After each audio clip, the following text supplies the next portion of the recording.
A folder fell out from under the mattress like a secret trying to escape. Inside was a contract written in careful handwriting that looked more like a threat than an agreement. $75,000, due in full in 6 months, interest compounding monthly at 30%. Consequences for late payment included negotiation of assets and removal of revenue streams. Additional consequences included enforcement through necessary means. Rosa understood what that meant. She'd grown up in the neighborhood. She knew what happened to people who didn't pay their debts to men like Vincenzo Moreno. She knew the stories that everyone whispered about, but nobody said out loud. She knew about the broken bones and the vanished people and the families destroyed by debt.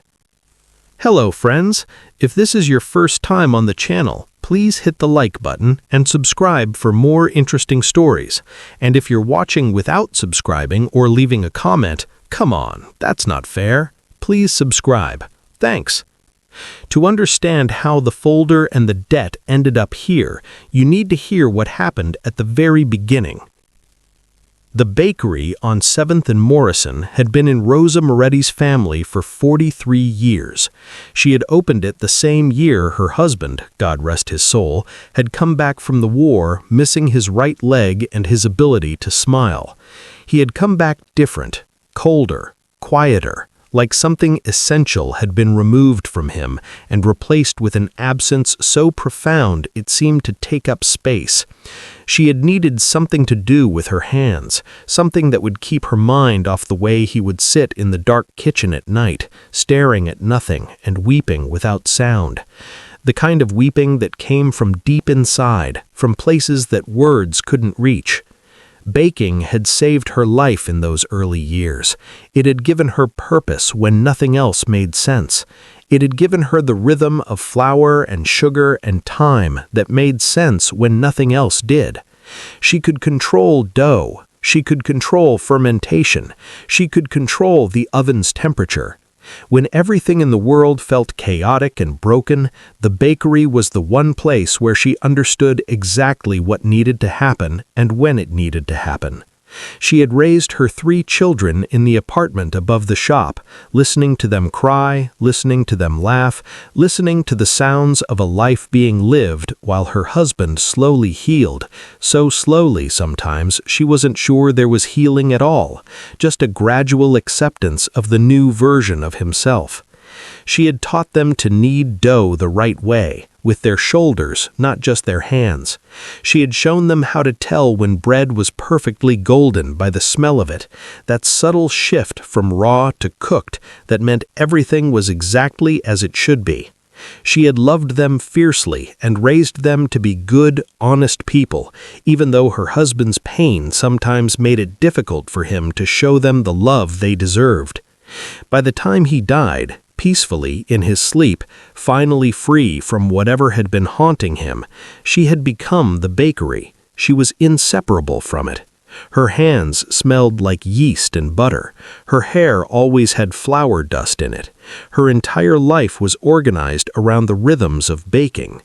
And now, 43 years later, her oldest grandson had borrowed money from the wrong people. Vincenzo was a good boy, smart, hard-working, married to a kind woman, the father of a beautiful daughter. He wasn't reckless or stupid, but he'd gotten desperate. His construction business had dried up. A big project had fallen through. He'd needed money to pay his workers, to keep from going under, to prevent his wife and daughter from losing their apartment. He'd borrowed from a loan shark because that's what desperate people do. They make desperate decisions. Rosa knew this because she kept the books. She knew every transaction, every loan, every penny that moved through her family's life. She was 82 years old, and her mind was sharp in the way the minds of people who've had to keep track of survival are sharp. She had taught her grandsons to respect money the way she respected it, as a thing that meant survival, that meant security, that meant you could feed people you loved when they were hungry. Vincenzo, her oldest grandson, had been desperate. She understood desperation in her bones. She'd lived with it for decades. She understood the way it made you do stupid things, the way it clouded your judgment and made you believe that there was no other option left. But borrowing $75,000 from Vincenzo Moreno at 30% interest was not desperation, it was stupidity. And stupidity was something she couldn't tolerate because stupidity got people killed. She had found out about it by accident one Tuesday afternoon.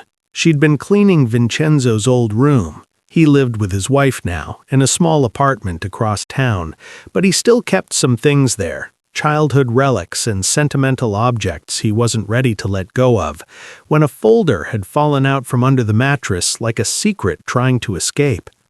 Inside was a contract written in careful handwriting that looked more like a threat than an agreement.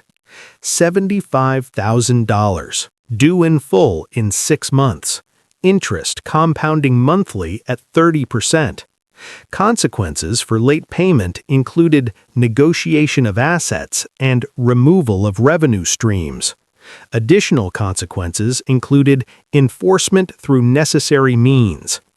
Rosa understood what that meant. She'd grown up in the neighborhood. She knew what happened to people who didn't pay their debts to men like Vincenzo Moreno.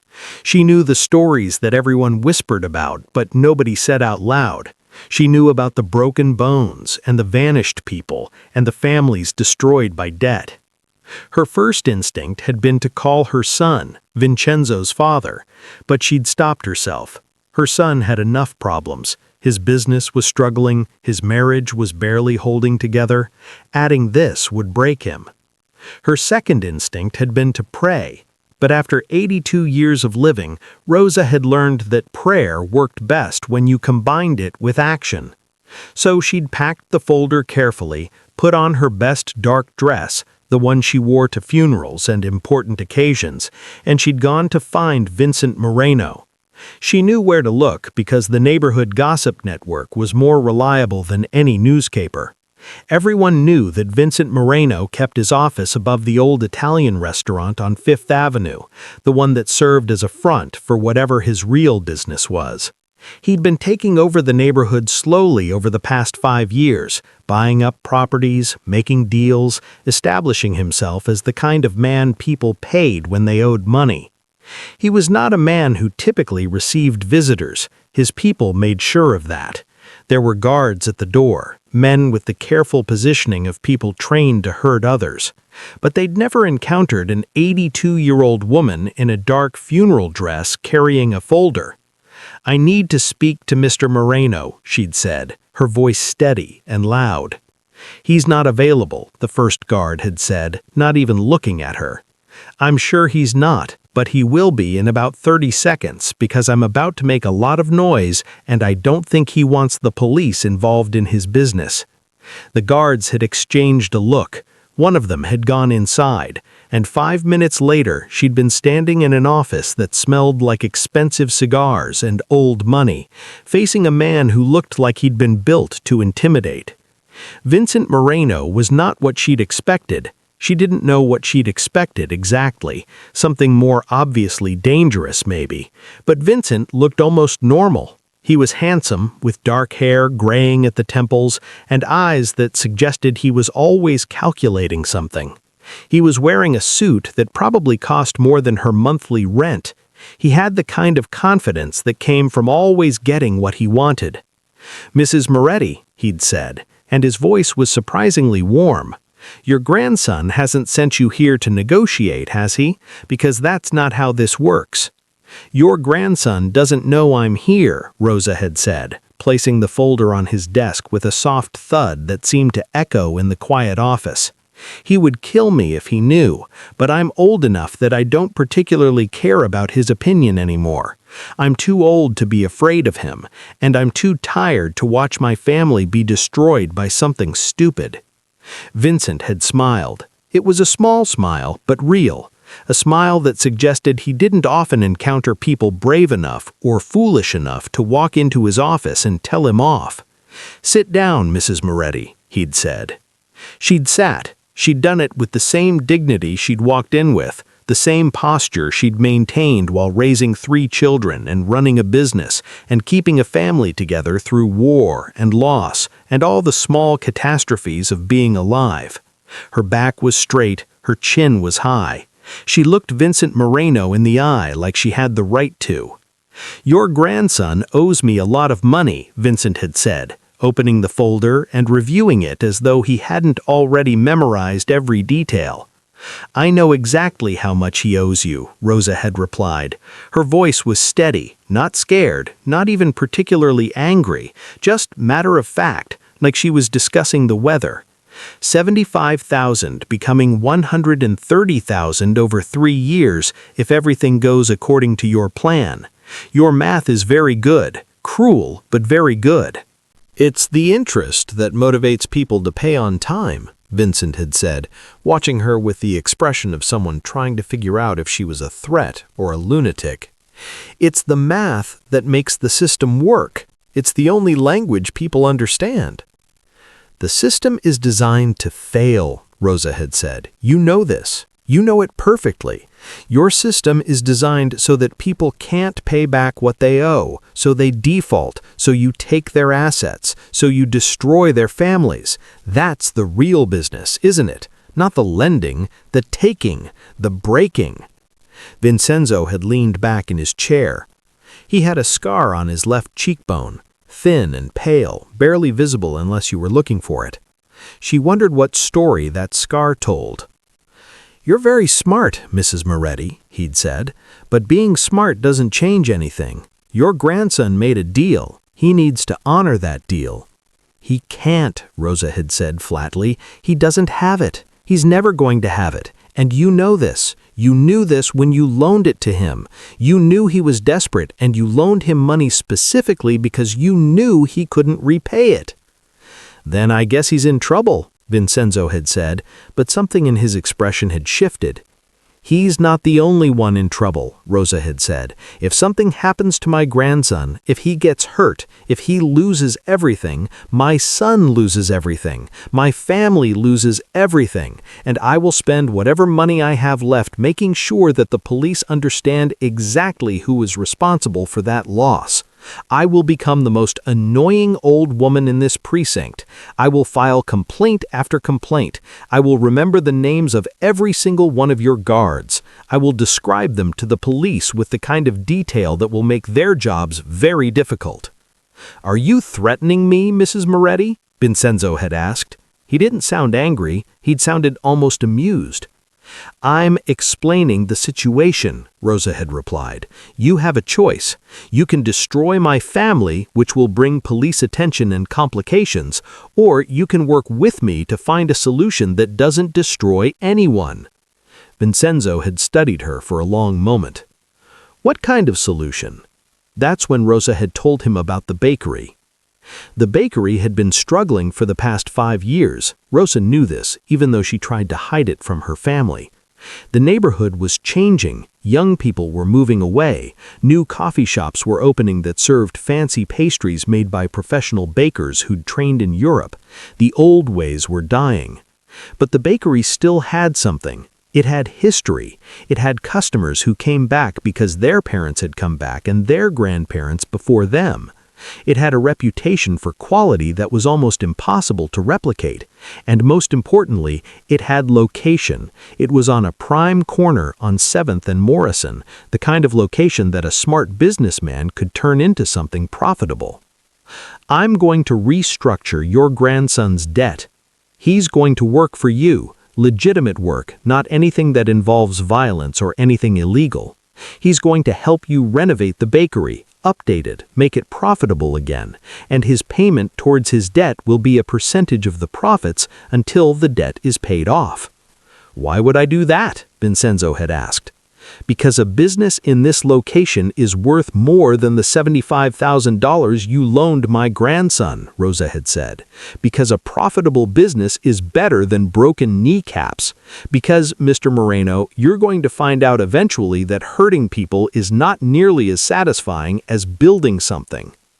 Vincenzo laughed. It was a real laugh, surprised and genuine. "You're a very brave woman I've ever met, or the dumbest," he'd said. "I'm the hungriest," Rosa had replied. "I'm hungry to feed people. I'm hungry to build things. I'm hungry to make sure my family survives. That's the only thing that matters to me. Not fear, not safety, just making sure the people I love can keep living." And something in those words had landed. She could see it in the way his expression changed, in the way he leaned forward slightly, in the way his hand unconsciously touched that scar on his cheekbone. "Okay," he'd said finally, "1 year. If your grandson can turn that bakery into a profitable business, we'll forgive the debt. If he can't, the debt comes due in full, plus interest." 1 year is fair, Rosa had said. She'd stood up, extended her hand, and they'd shaken hands like they were conducting legitimate business, which in a way they were. Vincenzo cried when she told him. Her oldest grandson, who was 28 years old and married with a daughter of his own, sat in her kitchen and cried like he was a child again, tears streaming down his face, his whole body shaking with the relief of having the weight lifted just slightly, just enough to breathe. "Nana, you can't do this. You can't risk yourself like this. If something goes wrong—" "Something is always going wrong," Rosa had said, making him tea the way she always did when he was upset. "This is just a different kind of wrong. This is a wrong I can actually fix." Vincenzo Moreno had kept his word. He'd had work crews come in and renovate the bakery carefully, respectfully, updating the equipment while keeping the soul of the place intact. He'd brought in a business consultant, a young woman named Maria who was smart and kind and understood the neighborhood better than anyone. And Vincenzo had worked harder than he'd ever worked in his entire life. But somewhere in the middle of those renovations, something unexpected had happened. Vincent had started coming to the bakery. At first, it was once a week. He'd come in early in the morning when no one else was there, and he'd watch Vincenzo knead dough, watch Rosa arrange pastries in the window display, watch Maria work the register. He'd order coffee and a croissant, and he'd sit in the corner reading newspapers, not really reading them, just watching. Then it became 3 times a week. Then, every day. And then one morning, Maria had taught him how to work the espresso machine, and he'd stayed in the kitchen talking to Vincenzo about the business, asking questions about suppliers and margins and all the details that made a business work. Rosa understood what was happening. She'd been alive long enough to recognize what happened when a lonely person found a place to belong. Vincent Moreno was lonely. He carried it like a shadow, like something he'd gotten so used to carrying that he barely noticed it anymore.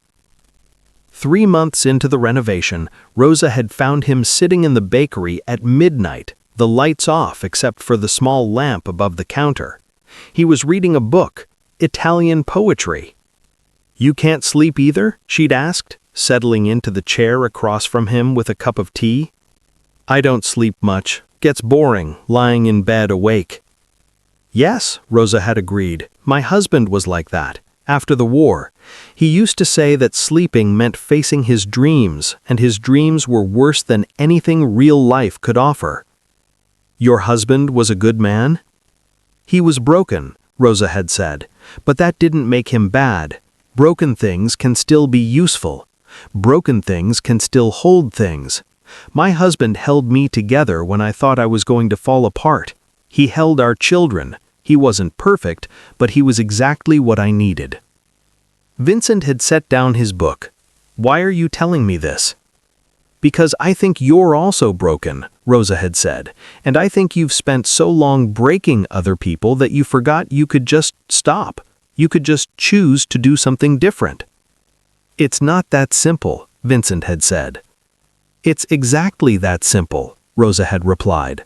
"Everything is exactly that simple. We make it complicated because complicated feels safer than the truth. The truth is that you're lonely. The truth is that you're tired of breaking things. The truth is that you're hungry for something real, something that isn't built on fear. You just have to decide if you're willing to take it." Vincent had stared at her for a long time. Then he'd said, Did you always know what you wanted? No, Rosa had said honestly. I wanted 1,000 different things. I wanted my husband to come back whole. I wanted my children to never suffer. I wanted to understand why bad things happen to good people. But those things were impossible. So I chose the one thing I could control. I chose to bake bread. And I chose to make sure that the people I loved knew they were loved. That's it. That's all anyone can ever really do. A year passed. The bakery became profitable. Not wildly profitable, but genuinely, sustainably profitable. Vincenzo was able to pay the monthly amounts that would put a dent in the debt. Vincent forgave the remaining balance because of unforeseen circumstances, which everyone understood was his way of saying that he'd decided to do it as a gift. But Vincent kept coming to the bakery.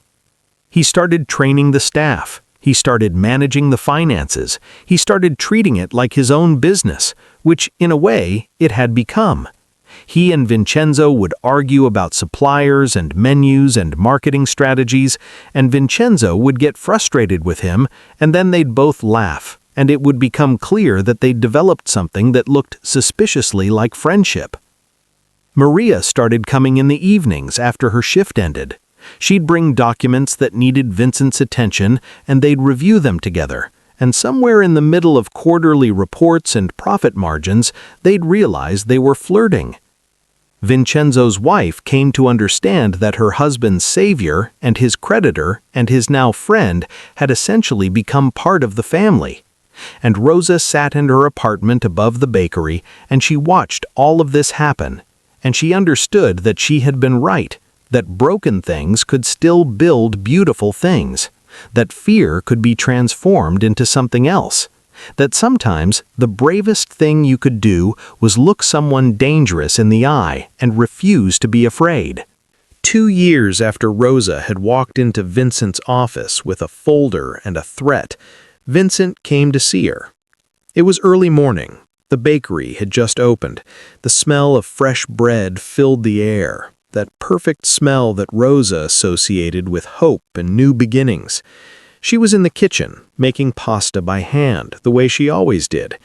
Her hands were covered in flour. Her hair was all white now, pure white, like snow, and she wore it tied back with a red ribbon that had belonged to her mother. Vincent appeared in the kitchen doorway like he wasn't sure if he was welcome, even though by now he'd spent practically every day in this kitchen for 2 years. "Mrs. Moretti," he said, and she knew immediately that something was different in his voice, something momentous. "Vincenzo asked me to talk to you. He thinks it's better if it comes from me. He thinks you'll understand." Rosa's hands stilled. She turned to face him, wiping her flour-covered palms on her apron, a gesture so familiar and comforting that it seemed to calm him. "What is it?" she asked. She was 86 now. She'd learned that good news usually came with hesitation. "Maria's pregnant," Vincent said, "and Vincenzo thinks I should marry her. He thinks it's what's right, what's good." Rosa smiled. It was the kind of smile that suggested she'd known this was coming for months, maybe even before Vincent himself had known. She'd watched him fall in love with Maria the way you watch bread rise, slowly at first, then all at once, transforming into something beautiful and complete. "Well," she said simply, "then you should marry her." "You don't think it's crazy?" Vincent asked, "that I've barely known her for 2 years? That I'm not the kind of man who should be anybody's husband?" "I think you've known her long enough," Rosa said. She set down the dough carefully, treating it with the same respect she treated everything that required care. "Long enough to understand what matters. Long enough to know that she makes you happier than you've been in a very long time. Long enough to understand that the past doesn't matter nearly as much as what you do next. The past is just something that happened to you. The future is something you get to choose." Vincent looked around the small kitchen, at the copper pots hanging on the wall, at the window that looked out over the neighborhood, at the life that Rosa had built in this small space, the life that had somehow saved him without him fully understanding how. "I didn't know you could change," he'd said quietly. "I didn't know you could be something other than what you were." "Most people don't know that," Rosa had said. "Most people think you get one version of yourself and that's it. But I've had 84 years, Mr. Moreno, and I've been at least 7 different people. I've been a wife, I've been a widow, I've been a mother, I've been a businesswoman, I've been lonely, I've been full of purpose. You're not stuck being one thing. You get to keep becoming." The wedding took place in the small church on 6th Avenue, the same church where Rosa had married her husband, where her children had been baptized, where her grandchildren had received their first communions. Vincent wore a suit that was somehow both expensive and humble. Maria wore her grandmother's dress, carefully altered to fit her changing body. Vincenzo stood as best man and cried happy tears. Rosa sat in the front pew and held Vincenzo's daughter, her great-granddaughter, on her lap, and she felt the world make sense in the way it only sometimes did. At the reception, held in the bakery, with tables full of Rosa's food, Vincent pulled her aside. "I'm going legitimate, completely legitimate. I'm starting with the bakery, and we're going to expand. Maria has ideas about wholesale distribution.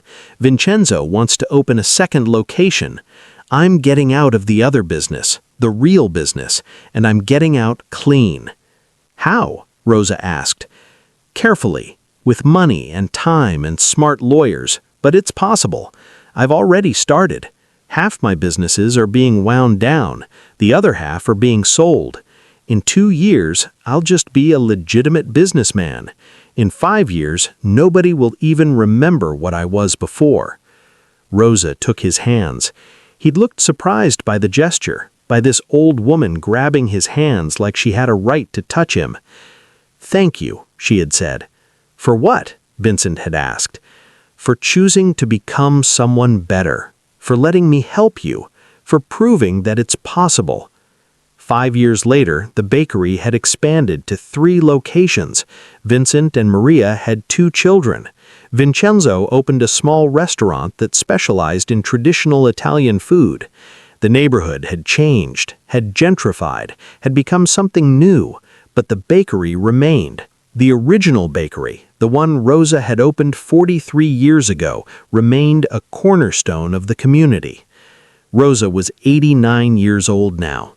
Her hands weren't as strong as they used to be, but she could still tell when bread was perfectly golden. She came in most days even though she didn't need to anymore, even though she'd long since passed the business to her grandsons and Vincent. Vincent treated the business like it was sacred, because, in a way, it was. He understood that Rosa had given him more than a second chance. She'd given him a place to belong. She'd given him a family. On her 89th birthday, the entire neighborhood came to celebrate. There were customers who'd been coming for 40 years. There were vendors who remembered her as a young woman struggling to keep the business alive. There was Vincent, gray now, successful, happy, running a legitimate business that employed 40 people. There was Maria, his wife, pregnant with their 3rd child. There were Vincenzo and his family. There were 3 generations of Morettis and 1 reformed Mafia boss who'd become something better. Vincent had given a speech. He'd talked about what it meant to be saved by someone who didn't know you, who took a risk on you, who refused to see you as anything less than capable of becoming better. "Rosa Moretti walked into my office when I was a dangerous man," he'd said. "She didn't come begging. She didn't come afraid. She came as an equal, and she offered me a choice. She told me that I could keep breaking things, or I could try building something. She didn't know me. She had no reason to believe in me, but she did. And that's the thing about mercy. It's not logical. It's not something that makes sense on a spreadsheet or in the kind of business I used to run. Mercy is someone choosing to believe in you when you don't believe in yourself. He'd looked directly at Rosa. I've spent the last 5 years wondering what I did to deserve being saved, he'd said, and I finally understand that I didn't do anything. I just got lucky. I met someone who refused to let me be defined by my worst self, and that changed everything. Rosa had cried. Even at 89, even with all the years of living and loss and building, she still cried when people found their way to being better. On the ride home, sitting next to Vincent in his car, nice but not ostentatious, because he'd learned that money wasn't the point, she'd said, "Do you remember what you told me when we first met?" "What?" Vincent had asked. "You said I was either the bravest woman you ever met or the dumbest," Rosa had said. "Do you still think that?" Vincent smiled. He smiled a lot more now than he used to, the kind of smile that came from someone who'd learned that there was joy available to him, and he didn't have to earn it through fear or violence or breaking other people. "I think," he'd said carefully, "that you were the wisest, that you understood something most people never figure out, that we're not stuck being what we are, that we get to keep becoming, that love is the only thing that actually matters in the end." Rosa had reached over and patted his hand. It was the same gesture she'd been making since he was a stranger who'd loaned money to her grandson, but now it meant something different. Now it meant family. Now it meant home. "I'm proud of you," she'd said simply. And Vincent Marino, who'd built an empire on fear and violence, who'd broken people for money, who'd believed he was incapable of being anything other than what he'd been, had cried. He'd cried because an 89-year-old woman in a dark funeral dress had walked into his office and refused to be afraid, and in doing so, she'd shown him that there was another way to live. He'd cried because she'd believed in him before he believed in himself. He'd cried because she'd given him the one thing that had always eluded him, a place to belong. And in that moment, driving through the neighborhood where everything had changed because one fierce woman had decided that mercy was worth more than money, both of them understood that this was what mattered. Not power, not fear, not the ability to break people, but the ability to change, to grow, to become someone better. That's all anyone could ever really ask for. That's all anyone could ever really need. 10 years later, on a morning in early spring, Rosa Moretti died in her sleep. She was 99 years old. She had lived through a world war and 2 grandchildren's weddings, and the complete transformation of a dangerous man into someone good. She had lived long enough to see her bakery become an institution, a place that 3 generations of neighborhood families had come to for their celebrations and their mournings, their births and their funerals. Vincent found her in the apartment above the bakery, where she'd lived for her entire adult life. The morning light was streaming through the windows. Her face was peaceful. She looked like she'd simply decided that she was ready, that she'd finished what she needed to finish, and she'd just let go. The neighborhood came to her funeral. Hundreds of people. People whose parents had bought bread from her, people who'd celebrated with her cakes, people whose lives she'd touched in the small, unmeasurable ways that good people touch lives. But Vincent was the one who had to give the eulogy. He stood in the same church where he'd married Maria, where his children had been baptized, where he'd learned what it meant to belong to something larger than himself. He looked out at the crowd, and he thought about the first time he'd met Rosa Moretti. She was 82 years old and brave enough to walk into the office of the most dangerous man in the neighborhood. She was poor, genuinely poor, not understanding poverty, but actually poor, working her entire life and never quite having enough. She was tired and old, and she had every reason to give up on her grandson, to write him off, to let him face the consequences of his own stupidity, but she hadn't. "Rosa saved me," Vincent said, his voice filling the church. "She didn't come begging, she didn't come afraid, she came as an equal, and she offered me a choice. She told me that I could keep breaking things, or I could try building something. She didn't know me, she had no reason to believe in me, but she did. And that's the thing about mercy. It's not logical. It's not something that makes sense on a spreadsheet or in the kind of business I used to run. Mercy is someone choosing to believe in you when you don't believe in yourself." He looked directly at Rosa. "I've spent the last 5 years wondering what I did to deserve being saved," he'd said, "and I finally understand that I didn't do anything. I just got lucky. I met someone who refused to let me be defined by my worst self, and that changed everything." So, when Dodger asked Aruzo to please destroy the hill, Lydia ripped through abstract. Don Close thrummed the popular hut 40 times. "Chiara walked into my office when I was a dangerous man," he'd said. "She didn't come begging, she didn't come afraid, she came as an equal, and she offered me a choice. She told me that I could keep breaking things, or I could try building something. She didn't know me, she had no reason to believe in me, but she did. And that's the thing about mercy. It's not logical. It's not something that makes sense on a spreadsheet or in the kind of business I used to run. Mercy is someone choosing to believe in you when you don't believe in yourself." He looked directly at Rosa. "I've spent the last 5 years wondering what I did to deserve being saved," he'd said, "and I finally understand that I didn't do anything. I just got lucky.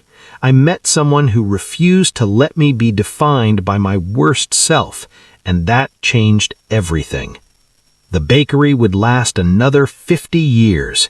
It would become a famous place, written about in magazines, featured in books about traditional neighborhoods and the people who held them together. But that was only because Rosa built it on a foundation of genuine kindness, and that foundation was stronger than anything built on fear or greed. In his office, on quiet days, Rosa would take out the old contract and she would read it again, and she would think about an 82-year-old woman who'd walked into his office and refused to be afraid. A woman who looked at him when he was dangerous and broken, and she said, "I don't care who you are, pay up, now." But she didn't mean pay up financially, she didn't mean that at all. She meant pay up. Pay attention to the people around you. Pay attention to how you're living your life. Pay up the price of becoming better. Pay up the effort and the time and the willingness to change. And Vincent Moreno had understood eventually exactly what she meant. He paid up. He paid the price of transformation. He paid the price of choosing love over fear, building over breaking, mercy over violence, and the currency he used to pay, kindness, generosity, a willingness to believe in people, had turned out to be the most valuable currency there was. The most valuable by far. If you like this story, please leave a like and drop a comment. Also, please subscribe and turn on notifications so you won't miss the next interesting story.